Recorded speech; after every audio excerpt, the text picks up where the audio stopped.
la gente en general, pero luego la conferencia era un Q&A que obviamente no todo el mundo logra hacer una pregunta, porque luego es mucha gente y todo, y en el Meet and Greet siempre trato de que todos puedan mínimo hacer una pregunta. Pueden hacer más de una pregunta, ¿no? Si ya hicieron una y que tienen otra, pueden hacer las que quieran, no es de que ya gastaron la bala. No la bala literal, no gasten balas aquí.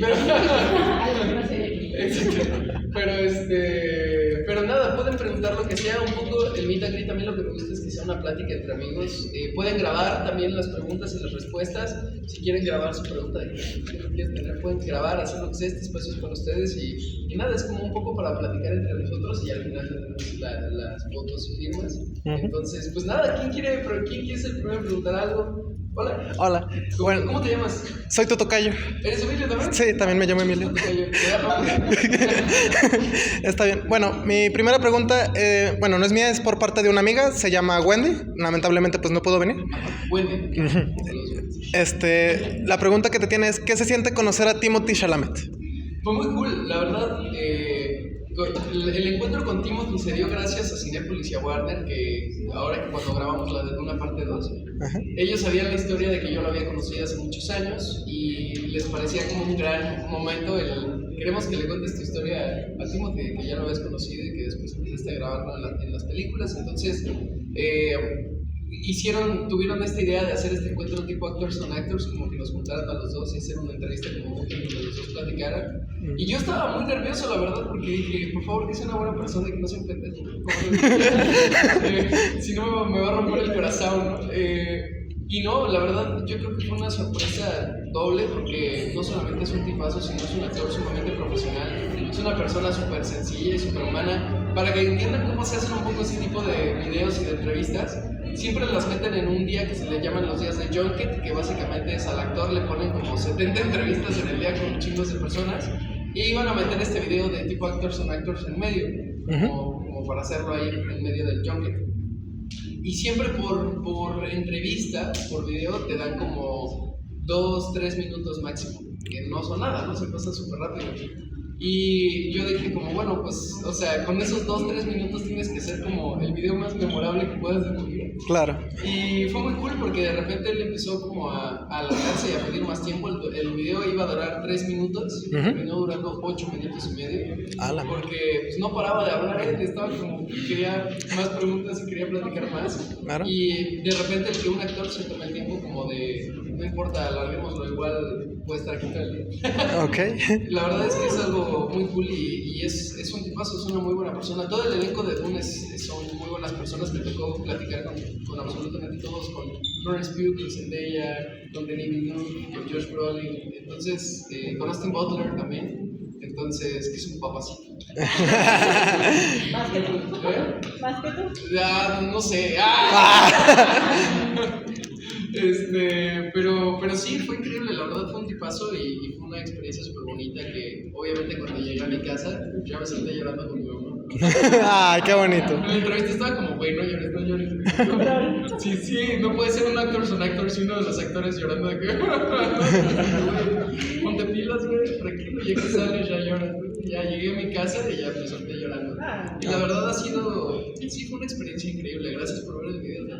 Sí, claro. Un gusto, hermano. Sí, pues yo te sigo ya desde tus inicios, porque fue por esta película que yo te empecé a seguir. ¿El origen de los bebés? Sí, es que esta película es mi favorita, entonces, sí, es mi favorita. Podría ser también mi favorita de DreamWorks, ¿sabes? Yo me quedé con ganas de que hubiera una secuela. Sí, yo también. Es mi comfort movie de Navidad.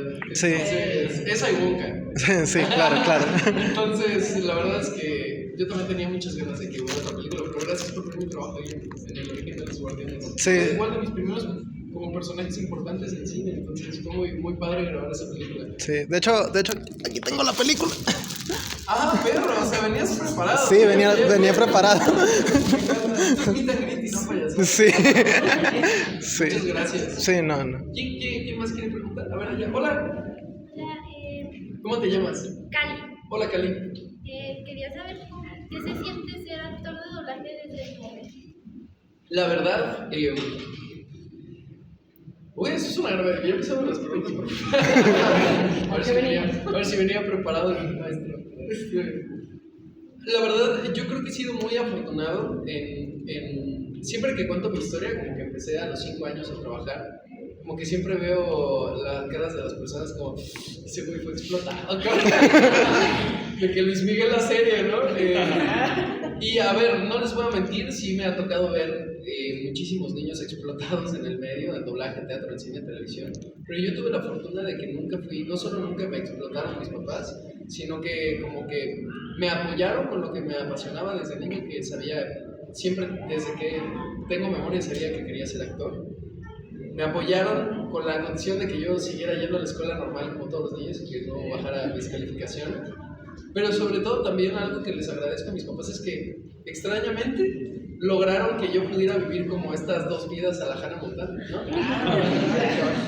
De ir, para mí, o sea, mis días cuando yo era niño, normal era como a la mañana ir a la escuela, 7 de la mañana, como todos los niños entraba, salía a las 3 de la tarde, comía y de ahí me iba, para mí, o sea, yo me iba a grabar en las tardes, ¿no? Doblaje o me iba a dar funciones de teatro. Y para mí, yo lo veía como, mi mamá me lo manejaba como, pues es normal, ¿no? Como, así como tus amigos van al fútbol, o al karate, o a natación, pues tú vas a grabar El origen de los guardianes. Nunca, siempre me lo manejó de una forma como que yo no dejara de vivir mi infancia, que tampoco sintiera como de mis compañeros son unos pendejos, sino que era como, es igual de honorable y válido que mi amigo que va a karate, ¿no? Y además también me permitió de alguna manera, sí, una ventaja es que pues, cuando crecí, de repente ya que eres consciente que era un trabajo, es como, no, llevo, como que tengo RFC desde los 5 años, ¿no? Pero fue una experiencia muy linda, yo me siento muy agradecido con mis papás en ese sentido. Pero también por otro lado, es muy complicado algunas cosas que vives, por más que te cuiden, algunas cosas que vives creciendo en el medio artístico. Por ejemplo, en doblaje, pues pasa eventualmente que el cambio de voz, ¿no? En los niños, sobre todo. Como que en las niñas va cambiando como paulatinamente, de poquito en poquito, que también tienen cambio de voz, pero no es como de sopetón, no es de que un día se despiertan, o sea, dicen, buenas noches, mamá, y al siguiente día, ¿qué pedo, mamá? Y en los niños sí nos pasa así, ¿no? De repente es como, hablas como el gallo Claudio, güey, o sea, de repente... No, mamá, ¿no? Es como que es una cosa ahí rara, amorfa, ¿no? Como que tiene los brazos más largos. Entonces, de repente ese tipo de cosas, por ejemplo, imagínate, cuando eres niño, el cambio de voz, una de las cosas como que son más fuertes es que puedes estar grabando personajes, le llaman fijos, ¿no? En series o en películas que son personajes recurrentes que tú llevas grabando en una serie. Por ejemplo, yo grababa una serie cuando era niño que se llamaba Franklin, de una tortuguita. Le dábamos a Franklin, a la tortuga. Sí. Muchos años le dimos a Franklin y de repente un día Franklin llegó hablando como el gallo Claudio, güey, como sola, ¿no? Como no, entonces ya me estaba cambiando la voz y de repente es como, oye Emilio, pues muchas gracias por participar, pero vamos a tener que cambiarte, buscar otro actor, ¿no? Porque Franklin no puede, o sea, Franklin no crece en la serie, ¿no? Siempre tiene la misma edad, ni siquiera sabemos cuál es su edad, ¿no? Entonces... tenían que cambiar de actor y de repente eso te pasa con muchos personajes en el cambio de voz. Entonces, como niño, tener este shock como de, me está cambiando la voz y no es algo malo, pero de repente ya no puedo hacer los personajes que hacía. Es muy fuerte de repente vivir ese tipo de cosas. Y entonces en medio de eso hay muchos niños que se dan cuenta que igual y nunca fue su pasión ser actores y dicen como, pues ya, que chao, ¿no? Ya me cambié la voz, ya ahí lo dejo y salen del medio. O lo que puede pasar es que reconfirman que sí les gusta eso y se preparan como actores, que fue mi caso, y abrazas también que bueno, ya no vas a ser Franklin la tortuga, pero vienen otros personajes como Miles Morales, ¿no? Que de repente pues igual Miles no podía hablar con un niño de ¡hola, mamá! Y así, entonces de repente vivir esas cosas y crecer en el medio son de ese tipo de retos que tienen, o de repente también, por más que me cuidaron como mi infancia mis papás, también de repente hay ciertos sacrificios que tienes que hacer por seguir haciendo lo que te apasiona, ¿no? Para mí era como, de repente, no sé, mi mejor amigo me invitó a su fiesta de cumpleaños y de repente es como, pero tienes función de teatro, entonces no puedes ir a la fiesta de cumpleaños, ¿no? ¿Qué eliges? Afortunadamente a mí me apasionaba tanto que yo decía como, no hay pedo, no voy a la fiesta de cumpleaños, pero de repente, pues para tus amigos entender eso también es complicado, ¿no? O de repente más grande, hacer amigos que te quieran porque tú eres y no porque seas la voz de no sé qué personaje. Entonces, son de esos retos que de repente pasan cuando creces en el medio. Pero nada, yo me siento muy afortunado y siento que me cuidaron mis papás mucho y hasta ahora vamos bien. No se me ha pirado y me he empezado a vestir de cosas raras.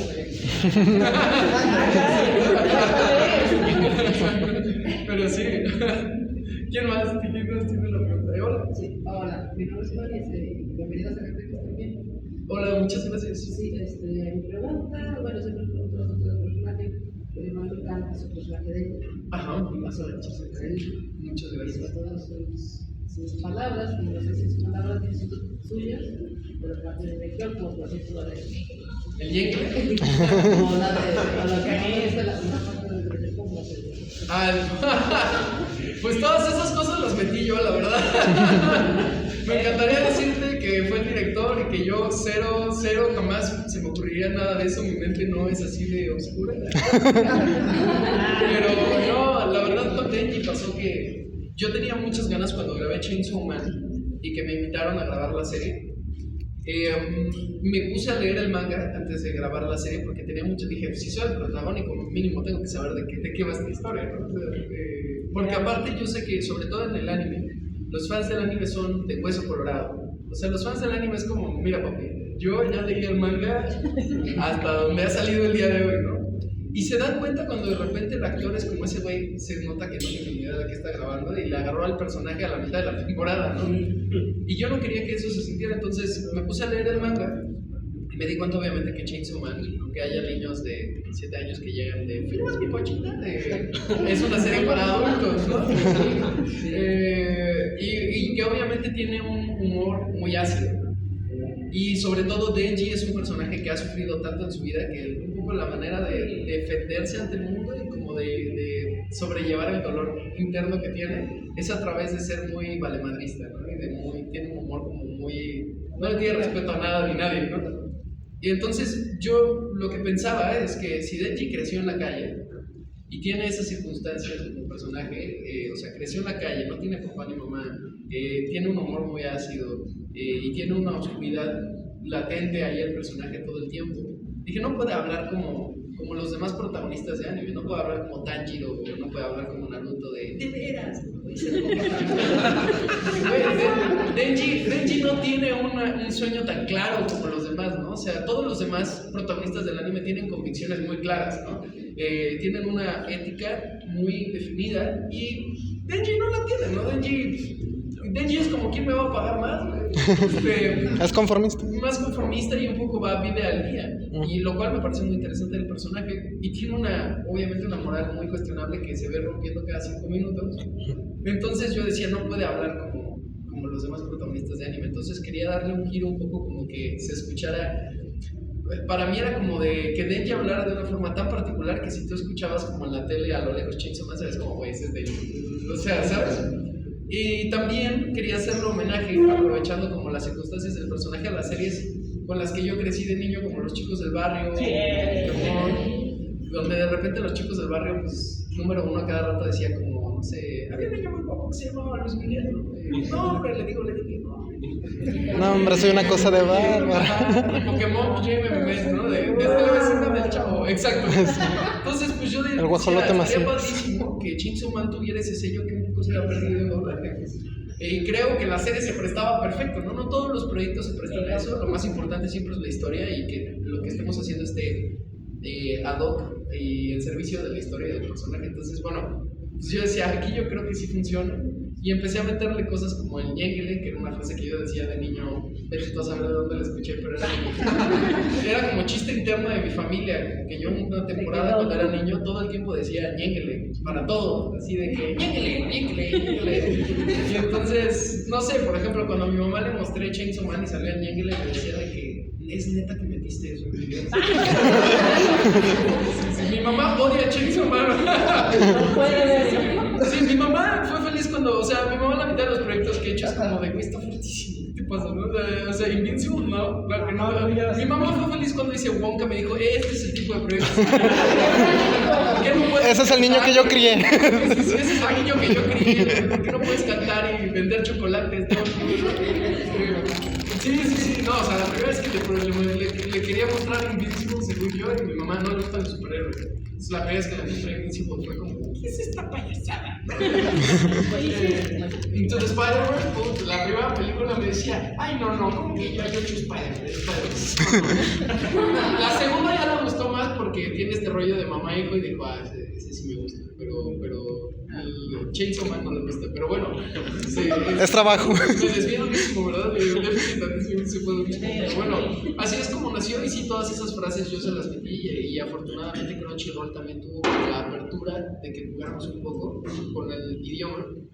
Y ahora para la película, Sony Pictures, que fue la distribuidora de la película, cuando me hablaron para regresar como Denji, una de las negociaciones que yo puse en la mesa era que yo aceptaba hacer la película siempre y cuando no se perdiera la magia del doblaje que tenía Chainsaw Man en la serie. O sea, básicamente que Denji pudiera tener todavía esta libertad de lenguaje que no sonara a doblaje, ¿no? Y Sony fue como, sí, eso era justo lo que queríamos, entonces... pues también, obviamente en la película se presta un poco menos porque el arco de Reze, que hay un cosplay de Reze, el arco de Reze obviamente es mucho más profundo y más dramático. No tiene momentos tan jaja. O sea, sí tiene momentos jaja hasta que ya no es tan jaja. Sí, o sea, le pude meter el Golosa y cosas así. Eso fue por Eugenio Derbez, ¿verdad? Sí, es que yo veía, ustedes no saben, pero yo crecí viendo La Familia de vez en cuando y la familia entonces yo dije, le tengo que meter un Golosa, pero bueno, a partir de cierto momento de la película, pues que ya no se vuelve complicado, obviamente el personaje ya no puede estar hablando así, y además eso era también algo que nos parecía interesante. Denji, para los que ya leyeron el manga, no vamos a spoilear a nadie, pero tiene un arco de personaje muy grande. También yo decía, qué interesante va a ser escucharlo cómo habla en la primera temporada, el primer capítulo, a cómo se va transformando en este ser un poco más atormentado y un poco más herido conforme va pasando la historia de Chainsaw Man. Sí, ya lo viste, ¿verdad? Sí. Ahí tenemos los spoilers. Ya pasó lo malo, ahora sigue lo peor y la desgracia. Ya pasó lo malo, ahora sigue lo más cool. Pero bueno, pues sí, creo que sí contesté la pregunta. Sí. De hecho, además. Sí. De hecho, ya. No, a ti. ¿Quién más quiere preguntar algo? A ver, ahí, y luego acá. O bueno, vamos Sí, acá. sí. Ajá, y luego acá. Gran suerte. Gracias. Ya vienes navideño. Sí, no. Oigan, es un gusto, bienvenido a Zacatecas, espero que te esté gustando. Me está encantando. Porque la gente es súper linda aquí en Zacatecas, todos están de buenas. Ya entendí por qué, porque es muy bella Zacatecas. De todos los proyectos que has hecho a lo largo de tu carrera, ¿cuál es tu favorito, al que más has disfrutado hacer? Yo creo que... A ver, te voy a dividir la respuesta en dos. No tengo un personaje favorito, eso es como muy real, lo he dicho muchas veces y hay gente que me dice... es para que Disney no te regañe. No me gusta tener un favorito porque desde mi punto de vista cuando uno dice como este es mi favorito, lo pones como es el mejor personaje que he tenido y entonces ya no te abres a tener mejores personajes. Y si algo me ha pasado siempre en mi carrera es que siempre me sorprende con nuevos personajes que digo jamás en la vida, como Tsubaki también, o sea, me encanta que haya un cosplay de Tsubaki, o sea, jamás me hubiera imaginado darle voz a un personaje como Tsubaki. Y si yo ya hubiera dicho como este es mi favorito, tal vez no, o sea, me explico, desde mi punto de vista como que tienes que estar abierto a que lleguen más personajes y cada uno te va sorprendiendo de formas distintas y te va aportando cosas muy bellas. Entonces por eso no tengo un favorito. Pero de los proyectos que más he disfrutado hasta ahora, sin duda está Wonka. Yo creo que Wonka... ¿Sabes qué pasa con Wonka? Que, a ver, cuando grabé Wonka, todo se juntó como para ser muy hermoso en mi vida. Estaba estrenando mi primera película en cine, en imagen, entonces yo estaba extasiado. Iba a ser Navidad, y a mí me encanta la Navidad. Timothée Chalamet es uno de mis actores favoritos y cada que me toca grabarlo, para mí es como, güey, es Navidad, me lo estoy pasando padrísimo. Y Willy Wonka es un personaje que marcó mi infancia. Yo fui fan de Charlie y la fábrica de chocolates cuando me la rentaba 80,000 veces en Blockbuster. Ya va a haber niños aquí que van a decir que es Blockbuster y eso. pero yo rentaba pero en mis tiempos. En mis tiempos. Antes de que Netflix comprara Warner. Yo como rentaba mucho esa película en Blockbuster y teníamos, mi hermano y yo todo el tiempo hacíamos chistes de que Wonka dijo gócelo, ¿no? Y crecí Willy Wonka. Entonces, de repente, cuando anuncian que Timothy va a ser Willy Wonka, yo estaba como, por favor, que me llamen para grabarlo. Me hablan para hacer prueba de voz porque me dijeron, a ver, yo sé que ya lo has grabado en Warner, en Doom y todo esto, pero el personaje canta 14 canciones de la película. Entonces necesitamos asegurarnos que el güey... Sí, o sea, dijeron, necesitamos asegurarnos básicamente que el güey que se quede canje. Yo dije, fair enough. Hice la prueba de voz, me hicieron prueba de canto, prueba de actuación y todo, y me quedé. Y para mí que de repente el personaje de mi infancia me dijera, bueno, ahora tú vas a ser Willy Wonka. Fue hermoso, fue increíble y lo disfruté mucho. Y además también cuando vi la película, o sea, fue en mucho tiempo la primera vez que pude invitar a toda mi familia a ver una película que grabé, porque tengo muchos primos pequeños y no sé, cuando hice Confesiones, que es la primera película que tengo, pues obviamente era no puedo ver ese pedo. Memorias de un caracol, tampoco la podían ver muchos. Ay, lloré con esa. Lloré con es jiji hasta que ya no es tan jiji sí, la película. Pero, en general me ha tocado hacer proyectos fuertes, entonces como que estaba muy contento de por primera vez decir, ahora sí en la premier voy a poder invitar a toda mi familia, ¿no? Y fue muy bonito, la verdad es un proyecto que le tengo mucho cariño. Y yo creo que también, adelantándome un poco como a spoiler, o sea, no spoiler de historia, pero como compartiéndoles acá en exclusiva de Zacatecas, yo creo que ahora el proyecto que he estado grabando estos últimos 2 meses, que se estrena en enero, yo creo que ha sido el proyecto que más he disfrutado también hasta ahora en mi carrera, y yo creo que es el proyecto que más me he apasionado y clavado en construir al personaje y en ir lo más profundo que se pueda, porque yo creo que ha sido hasta ahora el proyecto que más corazón le he puesto, esta peli que estoy grabando estos meses. Entonces, digo, ya la verán ahora que se estrene, ya la anuncié de pronto. Creo que el martes le subimos ya un teaser porque es todo más o menos qué es. Yay. Pero sí, yo creo que esa peli ha sido hasta ahora la que más he disfrutado. Sí. Muchas gracias. Gracias a ti, muchas gracias. A ver, Ricardo. Mucho gusto. Mi nombre es Alex. Mucho gusto. Y bueno, esto no tiene que ver con un poquito, pero tengo 2 preguntas. La primera, ¿ya probaste los tacos envenenados? No, al rato los vamos. Sí, me voy a aventar el caldo de rata también. Oh. Está sabroso. Sabe a pollo. He comido, o sea, sí me atrevo, he comido cosas duras. O sea, hace que un mes me comí un taco de tarántula ahí en la Ciudad de México y se me espinó el buche. Entonces, o sea, real, esto es real, ¿verdad? Se me durmió la lengua así. Y les fue, no los puedo hacer. Video. Pero sí. Pero ya probé las enchiladas zacatecanas, las rojas. ¿Las de colores? Sí, no, rojas, eran rojas. Fui a La Leyenda a comer y ahí me dijeron de que no, tienes que probar estas. Sí, y también nos dieron unos taquitos que como no sé qué más los de la entrada, los que nos dijiste, de chicharrón, Yes. están buenísimos, buenísimos. Y ya probé también el mezcalito. Y la otra pregunta, bueno, yo creo que pues, obviamente a lo largo de tu carrera pues has doblado varios personajes, has tenido muchos diálogos y has tenido que mantener un control de emociones para poder pues, dar al personaje. Sí. Quería preguntarte si en algún diálogo, en algún personaje, has tenido como que ese choque en el que el personaje te haya traído recuerdos o si te haya hecho sentir pues, emociones más fuertes que tengas que controlar para poderle dar pues, pauta. Esta es una gran pregunta. Creo que nunca he hablado de eso, pero sí, y me pasa en todos los proyectos, o en casi todos. Yo siempre he creído que los personajes eligen al actor, y el actor también lo hace. Es como una decisión, es una simbiosis ahí. El actor elige al personaje y el personaje elige al actor. Y regularmente cuando grabo un proyecto siempre me ha pasado como que yo estoy viviendo algo en mi vida o acabo de vivir algo en mi vida que también el personaje está viviendo. Y me ha pasado muchas veces, muchas veces. O sea, cuando grabé Dear Evan Hansen fue una etapa de mi vida que estaba con muchas crisis de ansiedad yo. Y justo me llega Dear Evan Hansen y dije como, no, yo entiendo este pedo. Es que soy el método.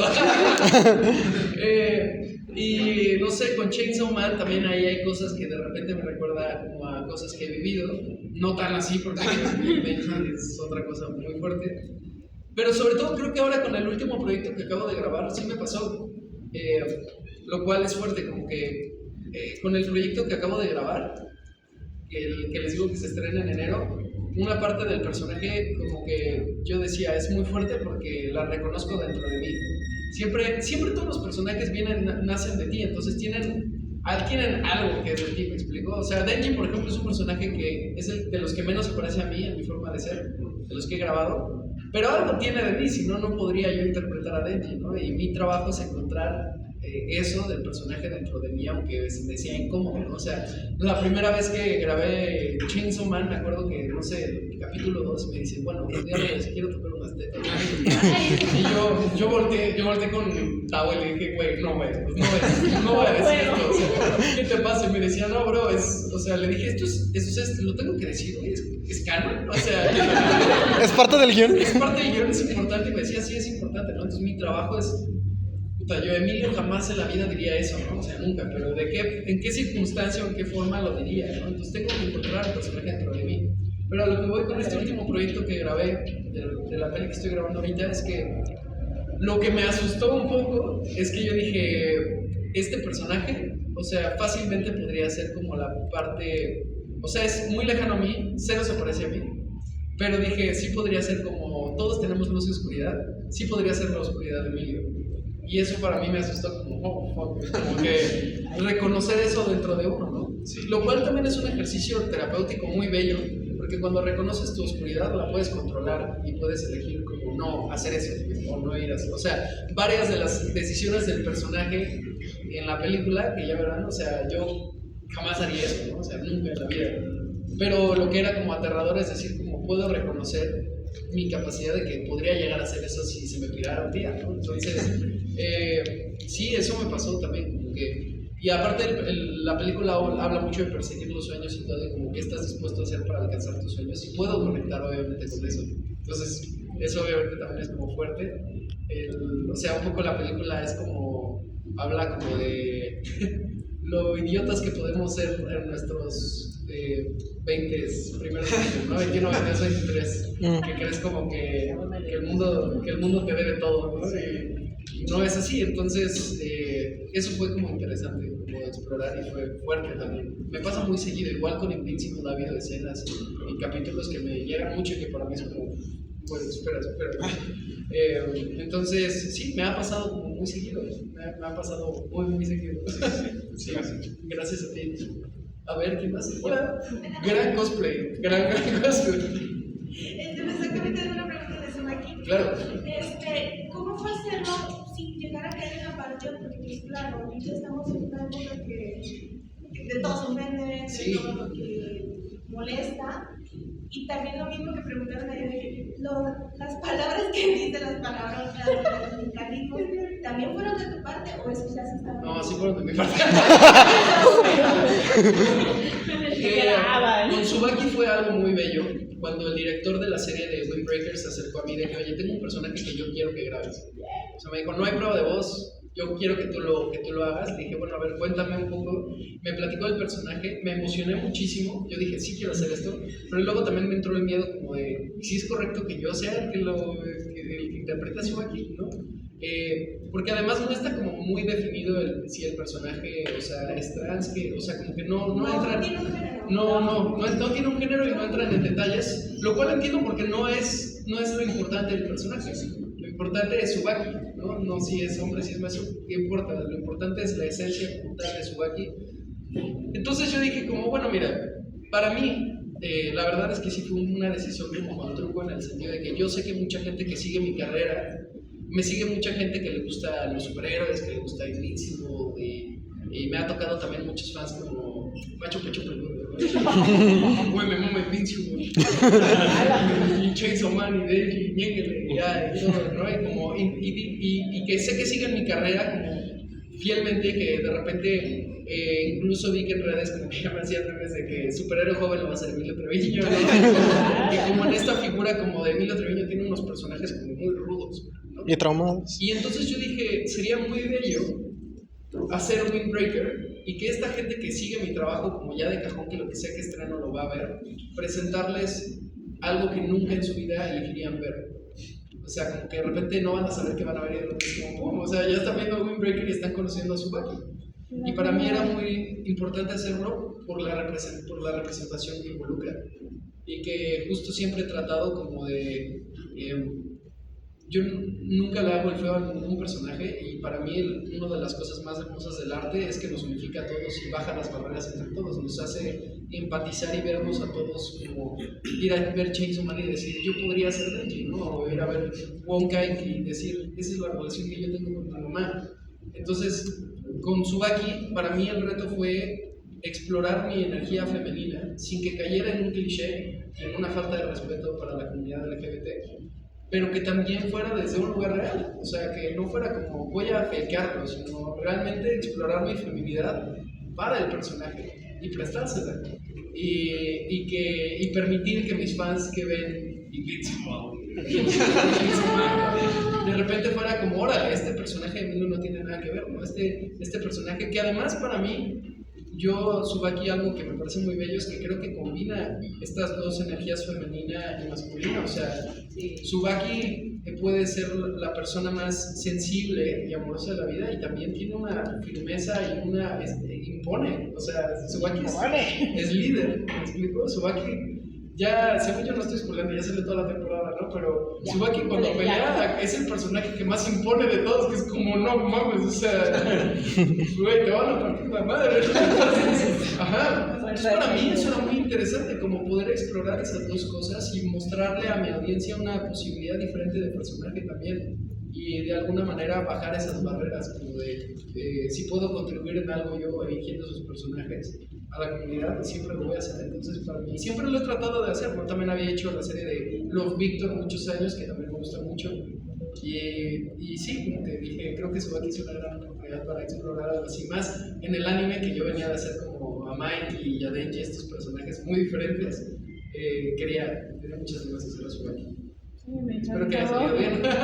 Sí, muchas gracias. ¿Quién más? ¿Cómo fue la experiencia hacia Mikey? A Mikey de Tokyo Revengers fue muy cool. Mikey vino porque yo muchos años en doblaje, cuando me cambió la voz, hubo una temporada que me encasillaba como solamente en darme personajes galanes, ¿no? Todo el tiempo. Y ahora está padre, pero en algún momento pues, se vuelve aburrida, ¿no? O sea, yo quiero hacer a los villanos, güey. Yo quiero hacer a los personajes que tienen un poquito más de carnita.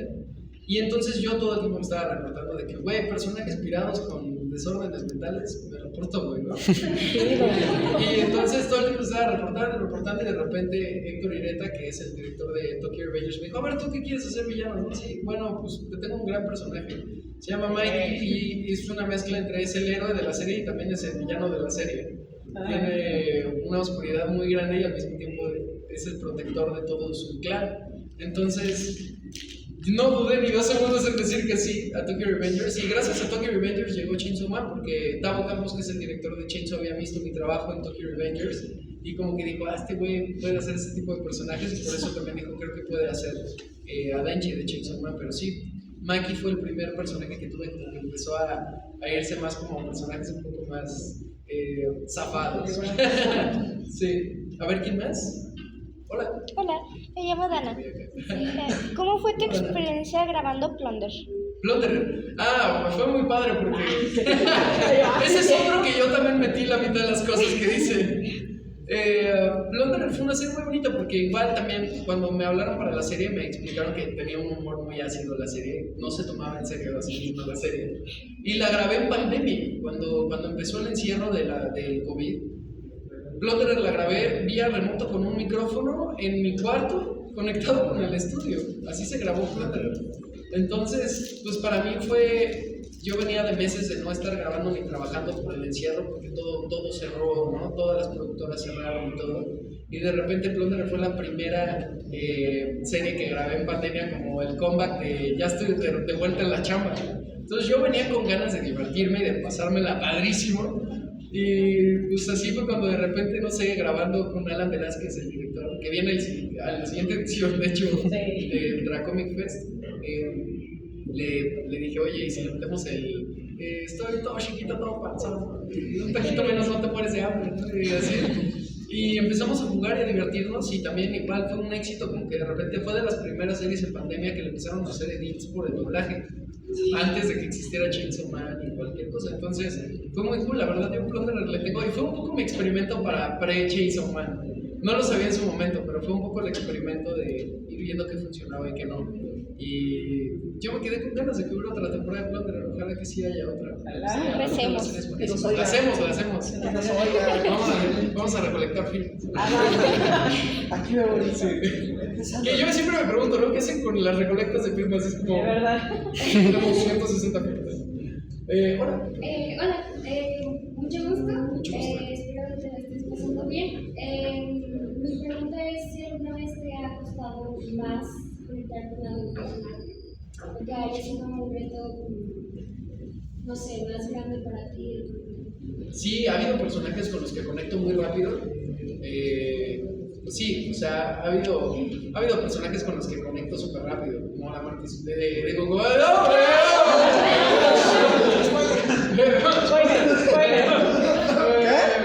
O pues, no sé, como Miles Morales también conecto muy rápido con Miles. Pero sí ha habido personajes con los que me cuesta más trabajo, pero esos son los que luego también como que me emocionan porque es como, es mi trabajo, Denji, por ejemplo, o sea, es mi trabajo encontrar como dónde vive Denji dentro de mí, ¿me explico? También creo que me ha pasado, a ver, estoy pensando con qué personaje. Creo que, bueno, fíjate que en su momento me costó trabajo también grabar la primera película de Nolan Holmes con Luis Partridge, porque venía de que ya tenía un rato que justo ya no estaba haciendo galanes y otra vez fue como de modo galán, básicamente es el galán de la película, y yo estaba como de, güey, ¿cómo hacía esto sin sentir cringe, güey? Y me la pasé por ahí. Luis Partridge, de hecho, es uno de los actores que también más me gusta grabar, es sumamente talentoso, pero también fue un personaje que me gustó trabajo al inicio, encontrarlo por dónde abordarlo. Y así, sí. Muchas gracias. A ver, ¿quién más? Yo. A ver acá y luego regresar acá otra vez. Primero, también chidas tus calcetas. Muchas gracias, son de bodoque de 31 minutos. Y la otra, ¿cómo fue para ti ser la de Frankenweenie? Frankenweenie fue mi primer protagónico en cine. Fue el primer protagónico que grabé en mi carrera. Y fue padrísimo porque con Frankenweenie me pasó algo que a ver muy pocas veces pasa y fue súper increíble que me pasara en mi primera película, que fue, yo no sabía, pero para las películas de Tim Burton de animación, cuando hay pruebas de voz de los personajes, Tim Burton es el mismo que elige las voces de sus personajes en todos los idiomas, aunque no entienda ni madres de qué están diciendo. Porque él literalmente se sienta, o sea, se hacen las pruebas de voz y él pide que se manden todas las pruebas de voz un día y literal dedica toda una semana a ver las pruebas de voz de todo el mundo y se sienta y aunque no entienda ni madres de qué están diciendo, para él, por lo que me explicaron, es que es súper importante sentir que la voz transmite la esencia del personaje que él escribió. Entonces, cuando yo hice la prueba de voz de Víctor Frankenstein, mandan la prueba de voz y de repente me avisan que me quedé y una de las primeras cosas que me dicen es Tim Burton te eligió.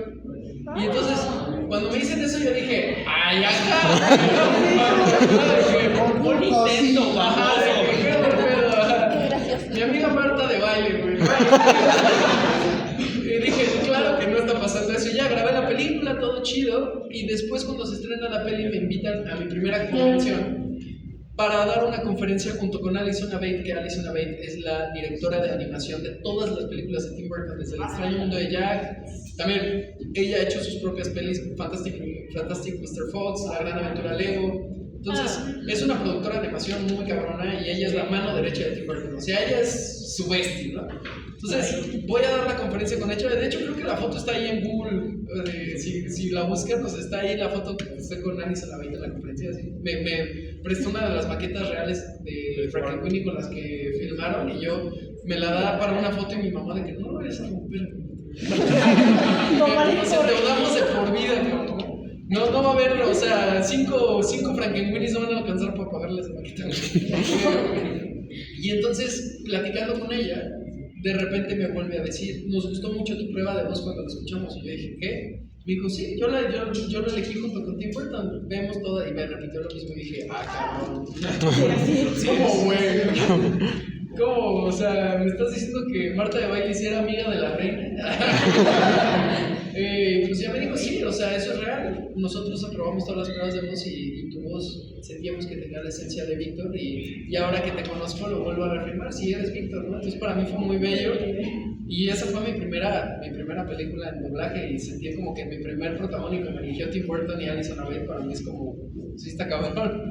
Luego ese mismo año me fui a la competencia y grabé Paranormal de Laika, pero sí, fue muy padre, la verdad. Víctor Frankenstein le tengo un cariño muy especial por ser el primer protagónico en cine que tuve. Aunque mi primer protagónico en doblaje fue Jake de Jake y los Piratas de Mojavas. Una serie que grabé muchos años. Está bonito. Sí, eso estuvo padre. Y bueno, y buena suerte Charlie también, que grabé muchos años y sí, de alguna manera es de los protagónicos también de la serie, entonces estuvo muy padre.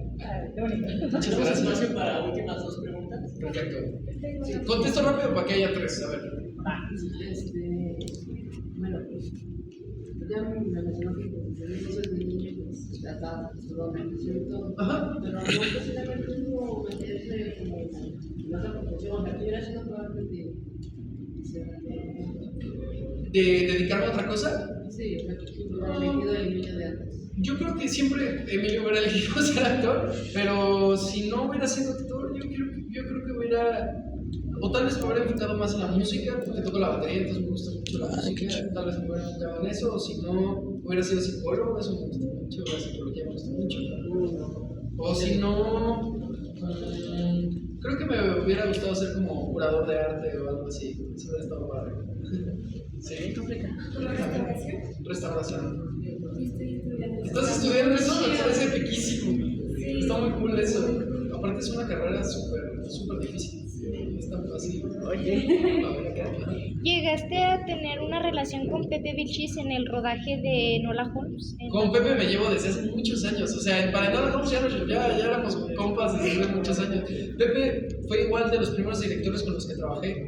Y es alguien que yo admiro muchísimo profesionalmente desde que yo era pequeño. Me parece un director extraordinario y me parece un actor brutal. Todo lo que hace Pepe está cabrón. Pepe no hace un trabajo malo. Está cabrón. Y lo admiro mucho, es un gran amigo desde hace muchos años. A ver, ¿Cómo llegó Loita a tu vida? ¿Lloyd Garmadon? Sí. No, espere, no, pues yo creo que Lloyd Garmadon a la par de Jake y los Piratas nunca más pudo haber sido mi primer protagónico en doblaje, porque a Lloyd Garmadon lo empecé a grabar cuando yo tenía 9 años y lo dejé de grabar cuando tenía 19 años, lo grabé todo una década. Entonces, y tuve que dejar de grabar Ninjago cuando me fui a estudiar actuación a Nueva York. Estuve estudiando para irme a la escuela que siempre soñé graduarme y pues me iba a ir un año a vivir allá, entonces tenía que dejar, la serie se tenía que seguir grabando y obviamente no me podían esperar un año de... Perdón, en Latinoamérica vamos a atrasar un año porque entonces tuve que soltar al personaje, pero también yo sentía que ahí ya había cumplido un poco el ciclo de grabarlo. Ok. Muchas gracias. Gracias. A ver, allá. Yo tengo una. Ajá, hola. Hola, buenas tardes. Buenas tardes. Soy de aquí de Zacatecas Ajá. y prácticamente yo no sabía quién eras hasta por mi niña, Ajá. pero siempre te escuchamos desde Jake, prácticamente. La pregunta es que así como crees que tus personajes tienen influencia, Emilio también tiene otro tipo de influencia para los jóvenes. ¿Cómo? O sea, tú eres personaje y tienes cierta influencia en los jóvenes dependiendo de la generación. Pero tú como persona individual, ¿cuál sería? ¿Qué influencias he tenido yo?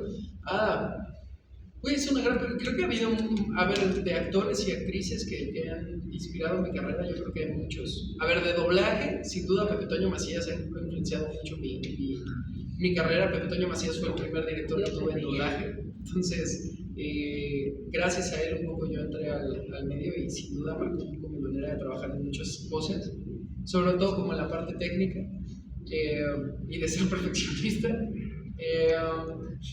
También yo creo que Mireia Mendoza es una actriz de doblaje que ha inspirado mucho mi carrera y su forma de trabajar como actriz me inspira muchísimo.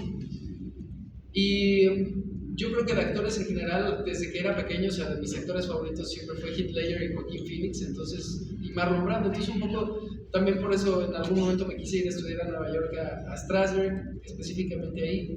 Tenía muy en claro como qué tipo de actor quería ser y qué tipo de personajes quería hacer y de proyectos.